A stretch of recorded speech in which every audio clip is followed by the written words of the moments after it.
সকলোকে নমস্কাৰ জনাইছোঁ আৰু আজি আপোনালোকৰ বাবে লৈ আহিছোঁ পনীৰৰ এটি খুবেই সোৱাদ লগা ৰেচিপি।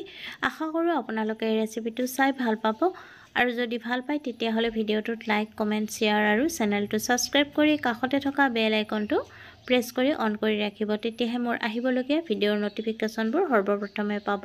তেতিয়াহ'লে আহকচোন পনীৰৰ ৰেচিপি বনোৱা আৰম্ভ কৰোঁ।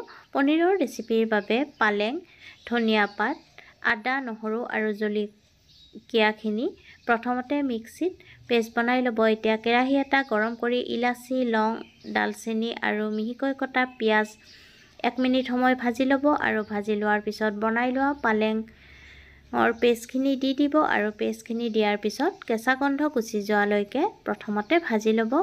আৰু এতিয়া মিক্সি জাৰটো আখলি পেলাই পানী দি দিব আৰু পানীখিনি দি ভালকৈ উতলিবলৈ দিব লাগিব। এতিয়া সোৱাদমতে নিমখ, হালধি গুড়ি, জিৰা গুড়ি, সামান্য ধনিয়া গুড়ি আৰু কাশ্মীৰী ৰেড চিলি পাউডাৰ দি দিব আৰু একেলগতে কাটি লোৱা পনীৰৰ টুকুৰাকেইটা দি দিব লাগিব আৰু তাৰপিছত ভালকৈ মিহলাই উতলিবলৈ দিব লাগিব। গেছৰ জুই মিডিয়াম ফ্লেমত ৰাখি পনীৰখিনি উতলাব লাগিব। ভালকৈ উতলি যেতিয়া জলখন ঘন হৈ আহিব তেতিয়া ইলাচি, লং আৰু ডালচেনিখিনি খুন্দনাত খুন্দি দি দিব আৰু তাৰপিছত 1 মিনিটমান সময় উতলাৰ পিছত গেছৰ জুই নুমুৱাই থ'ব।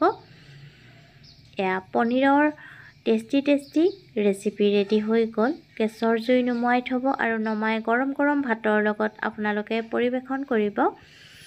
যদি মোৰ ৰেচিপিটো আপোনালোকৰ ভাল লাগিছে তেতিয়াহ'লে ভিডিঅ'টোত লাইক, কমেণ্ট, শ্বেয়াৰ আৰু চেনেলটো ছাবস্ক্ৰাইব কৰি কাষত থকা বেল আইকনটো প্ৰেছ কৰি অন কৰি ৰাখিব। তেতিয়াহে মোৰ আহিবলগীয়া ভিডিঅ'ৰ নটিফিকেশ্যনবোৰ আপোনালোকে সৰ্বপ্ৰথমে পাব। আজিলৈ আহিলোঁ। ভিডিঅ'টো শেষলৈকে চোৱাৰ বাবে আপোনালোকক বহুত ধন্যবাদ জনালোঁ।